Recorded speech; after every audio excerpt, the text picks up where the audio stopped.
अगर straight of Hormuz बंद हो गया तो इंडिया में एलपीजी सिलेंडर्स की किल्लत शुरू हो जाएगी और अभी 600 से ज्यादा इंडियन सेलर्स एक वॉर जोन में फंसे हुए हैं। पिछले कुछ हफ्तों में जैसा कि आपने देखा, पर्शियन गल्फ में बढ़ती टेंशन की वजह से कॉमर्शियल शिप्स और ऑयल टैंकर्स पर अटैक्स हो रहे हैं, खासकर स्ट्रेट ऑफ हॉर्मुज के पास। इससे ग्लोबल एनर्जी सप्लाईज पर सीरियस रिस्क पैदा हो गया है। इंडिया के लिए ये सिचुएशन और भी ज्यादा वरिंग है क्योंकि इंडिया अपने ऑयल और एलपीजी का बड़ा हिस्सा मिडिल ईस्ट से इंपोर्ट करता है और याद रखिए, भारत में 33 करोड़ से ज्यादा हाउस होल्ड कुकिंग के लिए एलपीजी सिलेंडर्स पर डिपेंड करते हैं। यही रीजन है कि इंडिया के अंदर एलपीजी शॉर्टेज जैसी सिचुएशन देखने को मिल रही है क्योंकि लगभग 80 से 90% एलपीजी इंपोर्ट्स गल्फ सप्लायर्स जैसे Saudi Arabia, United Arab Emirates और कतर से आते हैं। अगर शिपिंग रूट्स डिस्टर्ब होते हैं तो इसका सीधा असर इंडिया की डेली लाइफ पर पड़ सकता है। इस यूएस इजराइल ईरान कॉन्फ्लिक्ट की वजह से कई Indian merchant ships Persian gulf में फंस गए हैं। गवर्नमेंट ऑफ इंडिया के अनुसार 22 इंडियन शिप्स जिसमें 600 से ज्यादा क्रू मेंबर्स हैं स्ट्रेट ऑफ हॉर्मुज में फंसे हुए हैं। इसका मतलब ये शिप्स एक एक्टिव कॉन्फ्लिक्ट जोन में ट्रैप्ड हैं। साथ ही गल्फ ऑफ ओमान में भी अटैक्स हो रहे हैं जिससे रिस्क पूरे रीजन में फैल चुका है और यहीं पर इंडियन नेवी ने इंटरवीन करने का फैसला लिया। इंडियन नेवी ने वॉरशिप्स डिप्लॉय किए ताकि इंडियन मर्चेंट वेसल्स को सेफ एस्कॉर्ट दिया जा सके। ये एस्कॉर्ट्स ऑपरेशन संकल्प के तहत हो रहे हैं जो 2019 में गल्फ रीजन में इंडियन शिपिंग को प्रोटेक्ट करने के लिए शुरू किया गया था। हाल ही में 3 इंडियन मर्चेंट शिप्स को नेवल प्रोटेक्शन मिला। 2 LPG carriers, Shivalik LPG tanker और नंदा देवी एलपीजी टैंकर और एक क्रूड ऑयल टैंकर जगलाड़की को safely straight of Hormuz cross कराने के बाद एस्कॉर्ट किया गया। लेकिन यहाँ एक इंपॉर्टेंट डिटेल है, इंडियन नेवी कॉन्फ्लिक्ट जोन के डीप अंदर नहीं गई। एस्कॉर्ट तब शुरू हुआ जब ये शिप्स रिलेटिवली सेफर एरिया यानी गल्फ ऑफ ओमान के पास पहुंच गए। इसका रीजन भी क्लियर है, उस रीजन की एक बड़ी कोस्ट लाइन अभी भी ईरान के कंट्रोल में है। इसका मतलब शिप्स को लॉन्ग रेंज मिसाइल से टारगेट किया जा सकता है। इसलिए इंडिया अननेसेसरी रिस्क लेने की बजाय केयरफुली अप्रोच कर रहा है। शिप्स को प्रोटेक्ट भी करना है और डायरेक्ट कॉन्फ्लिक्ट में भी नहीं फंसना है, खासकर तब जब डोनाल्ड ट्रंप कई देशों को वॉरशिप्स भेजने के लिए पुश कर रहे हैं। एक इंडियन ऑयल टैंकर जललाड़की का तो बहुत क्लोज कॉल हुआ। ये शिप यूएई के फुजेरा ऑयल टर्मिनल पर क्रूड ऑयल लोड कर रहा था, तभी टर्मिनल पर हमला हो गया। सोचिए 80,000 टन क्रूड ऑयल लेकर एक टैंकर खड़ा है और अचानक पूरा टर्मिनल अटैक हो जाता है। लकीली ये शिप सेफली निकल गया और अब इंडिया पहुंच चुका है। इसे गुजरात के मुंद्रा पोर्ट पर डॉक किया गया है। दूसरी तरफ Shivalik LPG tanker successfully Mundra port पहुंच चुका है जिसमें लगभग 46,000 टन एलपीजी है। इसका कुछ हिस्सा मुंद्रा में अनलोड होगा और बाकी न्यू मैंगलोर पोर्ट जाएगा। नंदा देवी एलपीजी कैरियर भी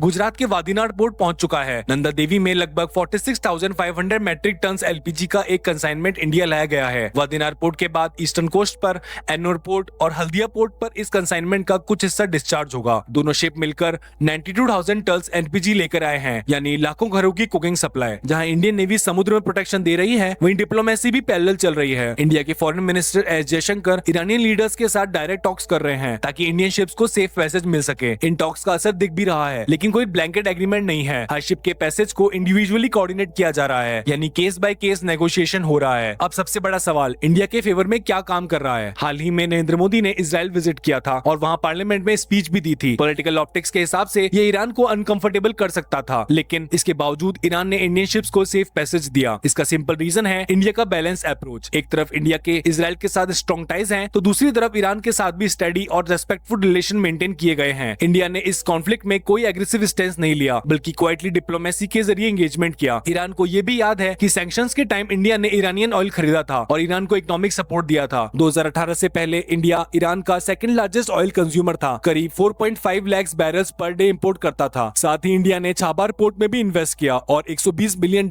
का कमिटमेंट पूरा किया, वो भी यूएस सैंक्शंस के प्रेशर के बावजूद। यानी भरोसेमंद पार्टनर बना रहा और आज उसी स्ट्रेटेजी का रिजल्ट दिख रहा है। पब्लिकली न्यूट्रल रहना, लेकिन प्राइवेटली सभी साइड से कनेक्टेड रहना। अब थोड़ा बड़ा पिक्चर समझते हैं। नॉर्मल कंडीशंस में दुनिया का करीब 20% oil trade straight of Hormuz से गुजरता है। अगर ये रूट डिस्टर्ब होता है तो global oil prices overnight shoot कर सकते हैं और हाल ही में ऐसा हुआ भी। ऑयल प्राइसेस ब्रीफली $100 पर बैरल क्रॉस कर गए। इंडिया जैसी कंट्री के लिए जो हैवीली एनर्जी इंपोर्ट्स पर डिपेंड करता है, इसका सीधा असर फ्यूल प्राइसेस, एलपीजी सप्लाई और इकोनॉमी पर पड़ सकता है। फिलहाल गवर्नमेंट ऑफ इंडिया का कहना है कि इंडिया में एलपीजी शॉर्टेज ऑफिशियली नहीं है और डोमेस्टिक प्रोडक्शन भी बढ़ाया गया है, लेकिन ग्राउंड रियलिटी ये है कि सिचुएशन अभी भी टेंस है। नेवल एस्कॉर्ट जारी रहेंगे, डिप्लोमेटिक टॉक्स भी कंटिन्यू रहेंगे और 20 से ज्यादा इंडियन शिप्स अभी भी स्ट्रेट ऑफ हॉर्मुज क्रॉस करने का इंतजार कर रहे हैं। तो ओवरऑल मिडिल ईस्ट में कॉन्फ्लिक्ट बढ़ रहा है और इंडिया इस क्राइसिस को 2 फ्रंट्स पर हैंडल कर रहा है। एक तरफ सी में वॉरशिप्स और दूसरी तरफ टेबल पर डिप्लोमेसी। और इस रीजन में जहां एक मिसाइल या सी माइन ग्लोबल एनर्जी सप्लाई को डिस्टर्ब कर सकती है, वहीं स्ट्रेट ऑफ हॉर्मुज से हर सेफ एग्जिट इंडिया के लिए एक छोटी नहीं बल्कि स्ट्रेटेजिक विक्ट्री है। आई होप आपको ये एक्सप्लेनेशन इन्फॉर्मेटिव लगा होगा। Thank you for watching. मिलते हैं अगली वीडियो में। जय हिंद।